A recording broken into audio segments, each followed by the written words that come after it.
Hey, what it do, y'all? Welcome to the Fandom Frequency Network. If you're just joining us for the first time, it's the brand new year, and this is our first official video shot, edited, and released here in 2023, y'all. Welcome to the new year. We're only going to go nowhere to go but up from here. Nothing but growth. We're looking at that positivity, looking at that positive growth. And thanks to you beautiful people all throughout last year, we were able to grow the channel so much more. We're just under 200 subs, and that's thanks to all you beautiful supporters out there enjoying the community today if you haven't already. But today is all about our top 10 anticipated TV series dropping this year in 2023, y'all. And some of these might have trailers, some of these might not. These are just shows that I'm aware of are going to get their first season, second season, third season, what have you, here in the year 2023. And I would love to see your list. Make sure to drop that down below. But with no further ado, let's rock. Let's get into this thing.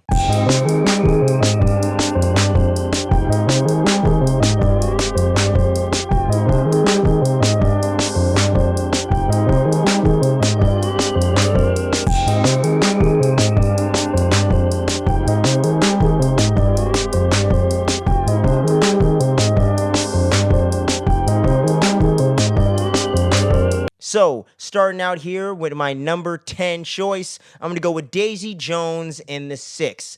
And this one actually doesn't have a full-length trailer yet, and there's not too many details known for this one yet, other than the fact that it's based off of this book that's kind of taking the prototypical almost like Fleetwood Mac type of group from the 70s rock era and just doing like day in the life kind of series of a rock band during the 70s, maybe even the 80s when they're on the rise in fame, doing the day-to-day. So it's kind of like one of those music biopics in series format about a fictional band. So it's almost like Almost Famous mixed with something like Vinyl or something like that. So it's kind of mixing those two concepts together to create this series, and that already intrigues me. For those of you that don't know my taste, I'm a big music guy, and I love anything to do with music, so especially film and TV that has to do with music or musicians or artists, I'm always all in on that. So this one definitely really piques my interest. No full trailer yet, but it's going to be dropping on Amazon Prime, and it's coming in at number 10 on my list. Number 9 is going to be one of the shows that isn't exactly confirmed for 2023 quite yet,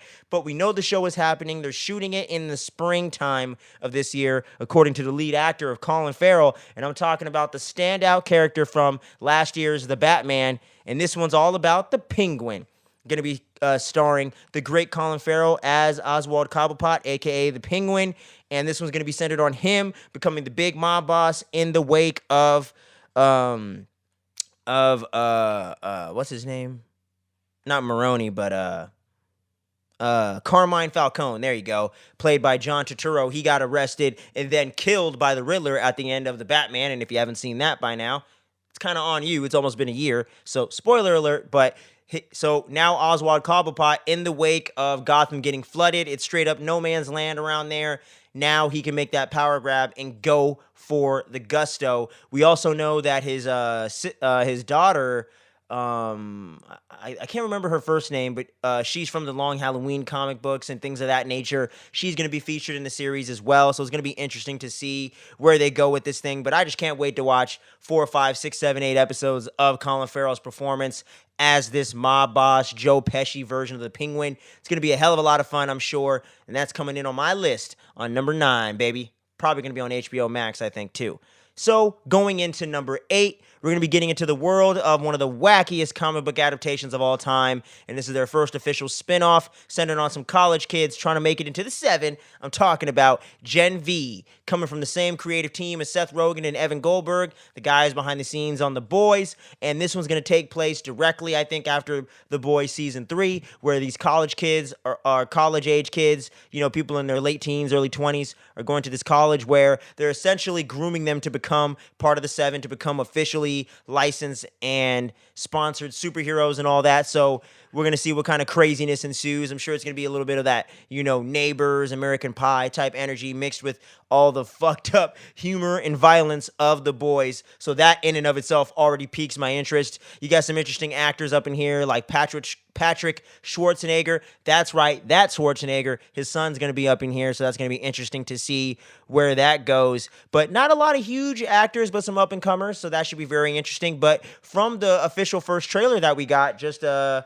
a month ago or something like that, right during the holiday season of this past year, they're going to have A-Train featured in this thing. It looks like Homelander might make an appearance. We got Ashley, the secretary that kind of became the head of Vought in season 3. She's going to be popping into this thing. So it's going to be cool to see what different tie-ins and different things that they have to go into the previous 3 seasons of The Boys, and if any of these characters will cross over into season 4 of The Boys. And we don't have any confirmation if that's coming 2023 or 2024, but I figured since we know Gen V's coming this year, I figured I would throw that here on the list at number 8.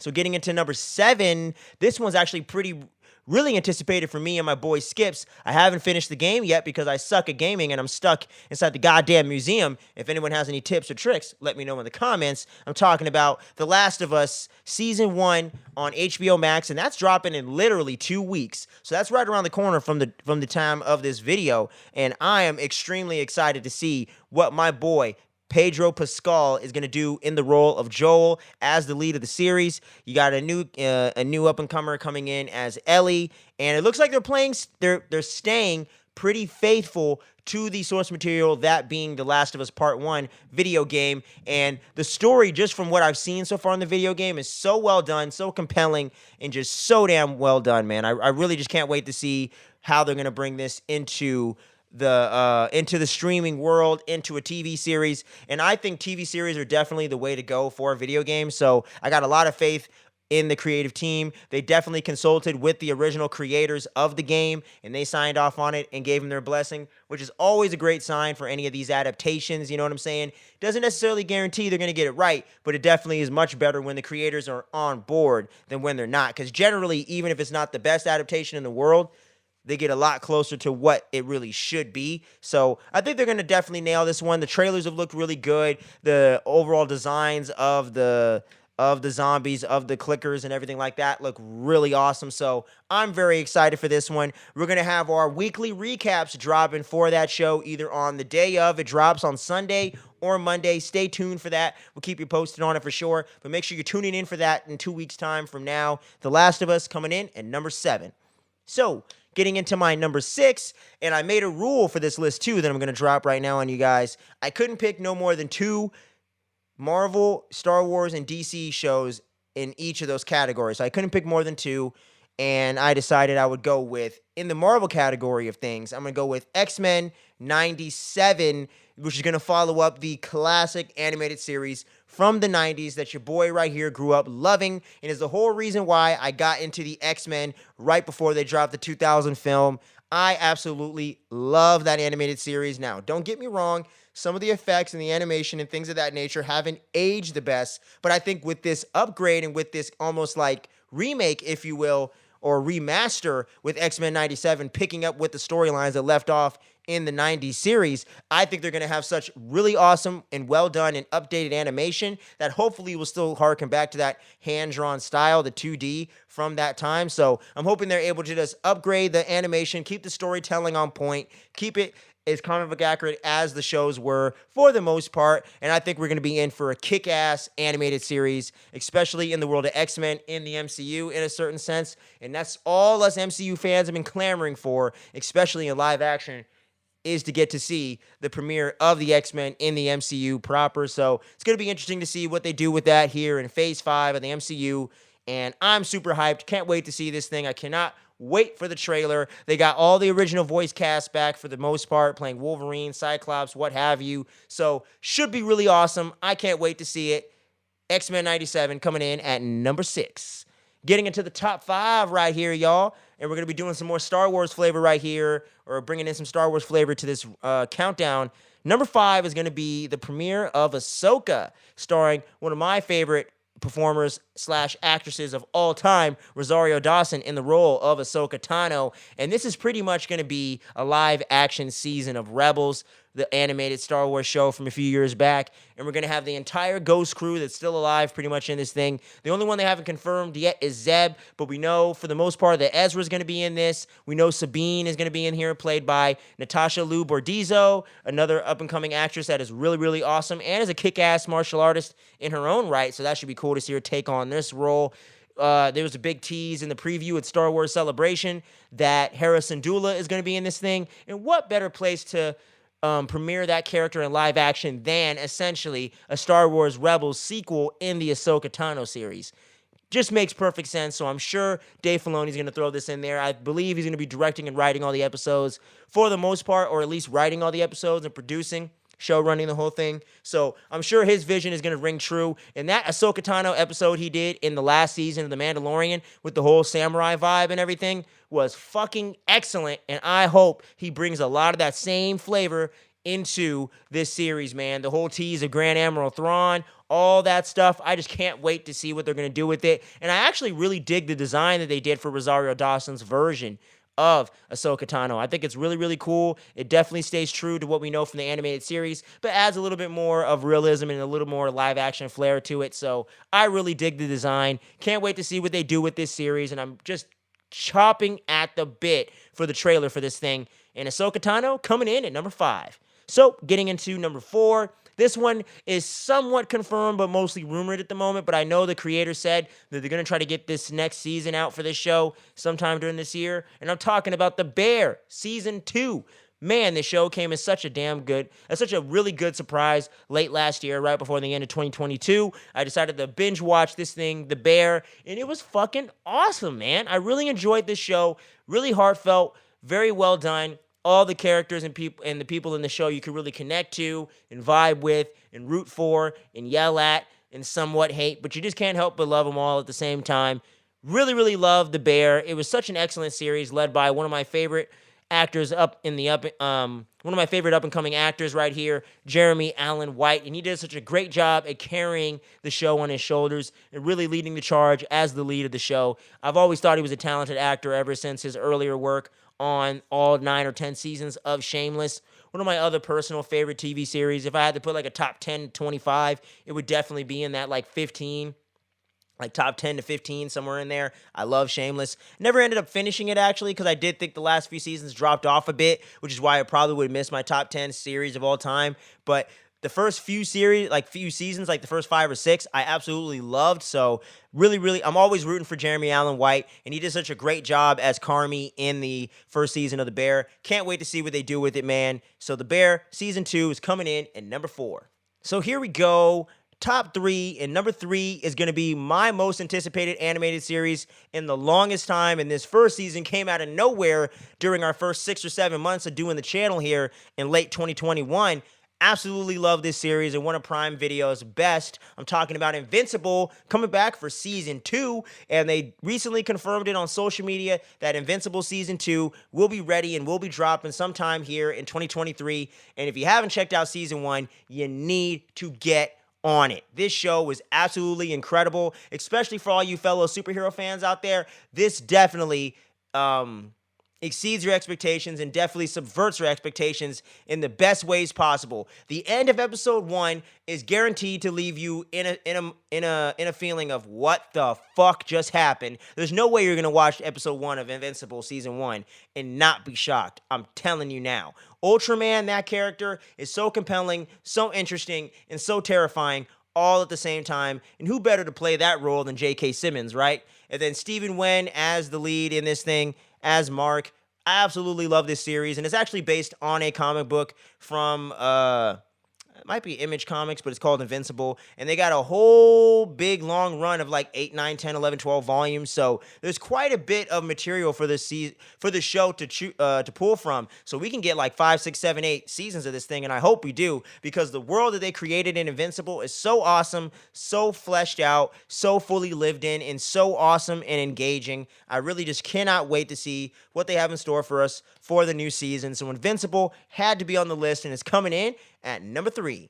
So, as we get into the top two, these ones shouldn't really shock anybody that's familiar with my tastes, familiar with the stuff that we cover on the channel. And these two series right here at number 2 and number 1 are two of my favorite series of all time at the moment, especially my number 1 spot. And I think are going to go down as some of my favorite TV shows of all time, and are some of the best ones in the early years of this new decade of the 2020s. And for number 2, I'm talking about Loki season 2.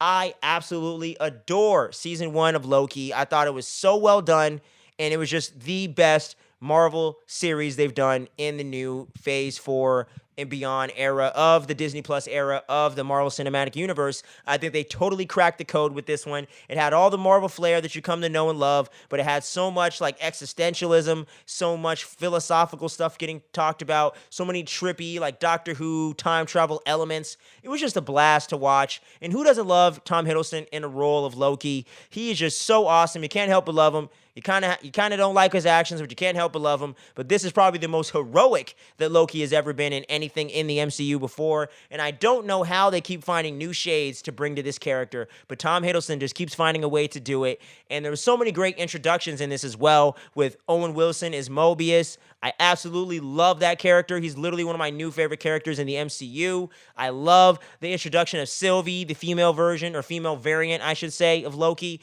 And I thought Sophia DiMartino, who played that role, did a phenomenal job at matching Tom Hiddleston's energy, but bringing so many new layers and shades to it as a female version of Loki.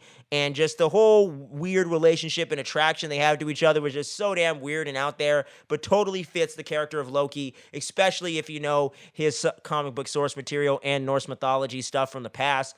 My boy Loki's a little bit, he's pretty open-minded when it comes to who he's hooking up with and what he's doing and his gender and all this other shit, right? And I liked how they finally alluded to and have revealed that he's bisexual, so he kind of rolls both ways. That was a very interesting fact that definitely comes from the comics as well. And I just absolutely love the series. I loved everything, all the questions they posed and everything they set up and teed up for season 2 and for the MCU beyond, the TVA, everything going on with Kang the Conqueror. I cannot wait to see what they have in store for us in season 2.